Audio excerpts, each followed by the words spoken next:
issues have been compounded by the pandemic. Look, face it, that for the isolation that has come with it for many people, being away from friends and family in the bubble, or even now, lives altered in so many ways. I think it just further accentuates, issues that we all have. And I think those aren't stories, you like to see. But again, even if they weren't reported, there's no question that there are issues that happen at teams. I mean, ideally, from a league standpoint, those issues are handled behind closed doors, and that guys are able to work out issues with their teams. In some cases, guys end up getting traded because that's what the team wants to do rather than that's what the player wants. In other cases, it's just bad chemistry on a team or change in circumstances, changes in GMs and coaches, and those things work their way out. I would say in the case of both James Harden and Kyrie, you have like extraordinarily talented people, complex people also,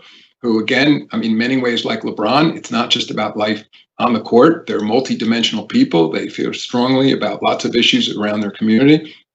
And again, at the end of the day, you just want to see them be able to focus and have great seasons. And it seems like in this case, both situations have settled down. I think Kyrie, recognizes at the end of the day that talking to the media is part of his responsibility as a player. And it's not really just about the media, with all due respect. You all are a proxy, for reaching our fans. And it's part of how our fans can engage with our players in our game to understand sort of what players are thinking about and what they're doing. And I think James, I saw the media he did last week. He said he's focused on his game and being in Houston right now. And look, he's got some great players around him, and let's see what happens once the season starts. Ultimately, that's what puts a smile on my face. That's what's so exciting, to be back to NBA basketball. Absolutely, getting back to NBA basketball, but I'd be remiss in neglecting to bring up Kawhi Leonard as well, because you guys are investigating, the league is investigating allegations made against the Los Angeles Clippers and consultant Jerry West about the recruitment of Kawhi Leonard. What can you tell us about that, and how far along you are in that investigation? What can you speak on in regards to that? All I can say there is everyone is entitled to the presumption of innocence. Obviously, someone that is not known to me or to the league office has made an allegation against the team, and so we'll look into it. It's our obligation on behalf of all 30 teams that if something comes to our attention, we look into it and we see if there's anything there. Again, I have no reason to believe, based on inappropriate that took place, but that's why we follow up on whatever leads come to the league office. So that's all I can say right now. Commissioner Adam Silver, thank you so much for your time. Thank you for making sure that we have another season to look forward to tomorrow night, opening night soon. Thank you so much for being on the show. Really appreciate it. Yeah, thanks, Stephen A. Thanks for having me. All right, the commissioner is giving us a gift this holiday season, 5 games on Christmas Day. So be sure to watch Get Up and First Take Christmas morning as we count down to tip-off. All right. Excellent job, Stephen A. Thank you so much. Max, I want to come to you on this. I have the utmost respect for Commissioner Adam Silver. He came across as transparent and authentic and empathetic. Obviously, we know this is going to be a fluid situation, but he's also very confident, and they have many plans in place. I found it interesting that he said his players aren't going to jump the line in terms of the vaccine. They'll follow the normal protocol, and they're not considered high priority, high demand, being healthy and of a younger age. What really stood out to you from what the commissioner had to say with Stephen A? That was number one. I mean, chronologically, the fact that they wouldn't jump the line, he's responsible. And then that I took notes on the interview, Stephen A., that he doesn't coerce. He's not coercive with the players. He admits that without stipulations to the CBA, for example, he can't force anyone to have a vaccination in order to play, even if they were widely available. But he seeks to persuade. Both the responsibility and the seeking to persuade rather than coerce are traits of a real leader.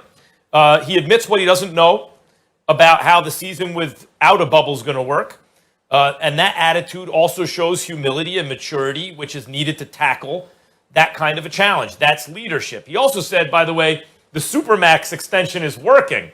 You hear that one? The way it was intended. The league wants stars to stay put. put and wants all those markets to be competitive.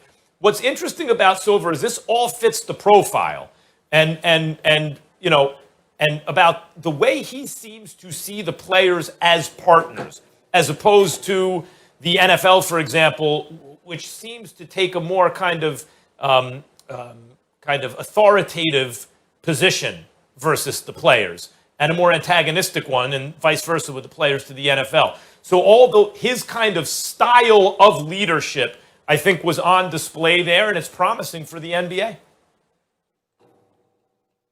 Can I say something to y'all that both you, Max, and Molly, that I think is going to be relatively controversial, but I don't give a damn because it's how I passionately feel.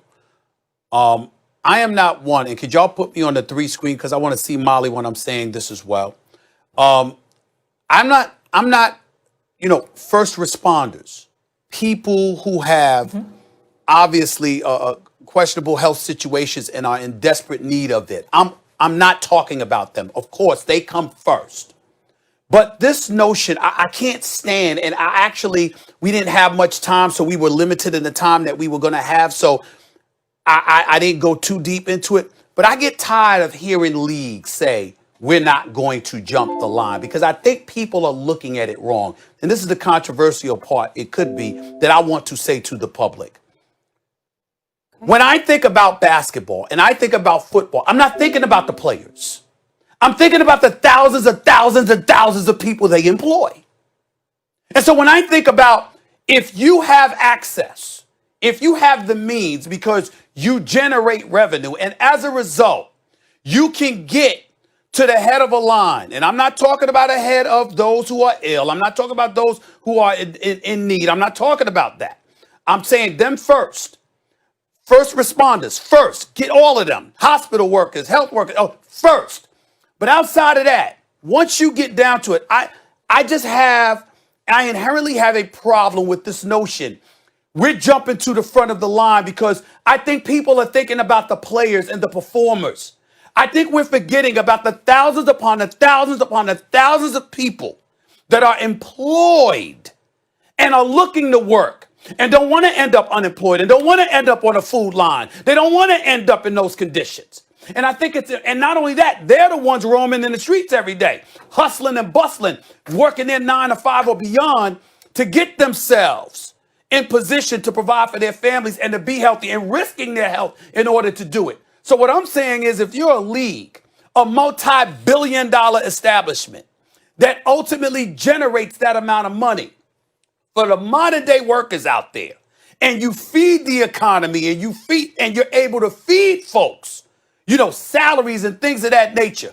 If you can get them vaccinated, I don't see a problem with it. That's my issue when I hear leagues talking about, we don't want to jump to the front of the line, because I think rightfully so, they're very, very concerned about the PR backlash they'll receive if indeed they were getting to the front of the line. But I think people who are ready to excoriate them, it's because they're thinking about multi-million-dollar athletes and those associated with them. And they're stopping there, and they're not thinking about the hundreds of thousands of people who are employed.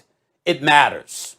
Well, I think that's an interesting point to bring up, and it's a legitimate point to bring up. And I would say, especially when the government's only sending out checks, this $600 that's supposed to get everyone through the winter.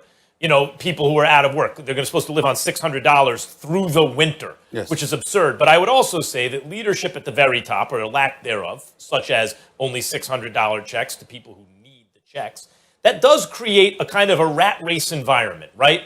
Where it's every man, woman, and child for themselves.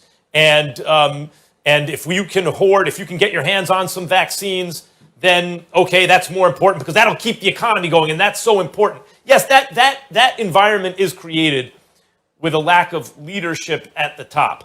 I agree with that. Stephen A., I would also say that I might even sign on to that idea were it not for this factor. You keep bringing up people with pre-existing conditions. You know what the number one pre-existing condition that's most by far positively correlated with death by COVID? Age. That's the pre-existing condition. The elderly really need the vaccination, and there are millions and millions and millions of them. And so I like to see the way kind of the national character, right? Well, how a country treats their elderly. I think that's important. And so So do if I. not for that factor, I might even sign on to what you're saying and say, guys, we do live in a world where this is an economic engine, et cetera. And if there are lots of vaccinations, maybe they will jump the line. I don't think they can. But Max, that's what I'm saying. Take care of them first. I'm not implying by any means to jump ahead of those. I'm saying take care of them. That's who I'm talking about. When I say those who are in need first, take care of them. But don't be worried about the PR backlash. Do what you can to facilitate. Listen, JT the Brick, host a radio show on Sirius XM. I've known him for years. That's my JT, guy. I go way back I love with him. He does a JT, phenomenal job. JT and I go way back. JT came up with an idea because the NFL was entertaining what they're going to do for the Super Bowl. JT the Brick came up with a phenomenal idea. He said, you want to pack the stadium for the Super Bowl? Make sure you fill them with first responders and all of those folks who have sacrificed and paid the dues. Make sure they're vaccinated and fill the stadium with them. I think that's a phenomenal idea. In other words, the NFL has the means.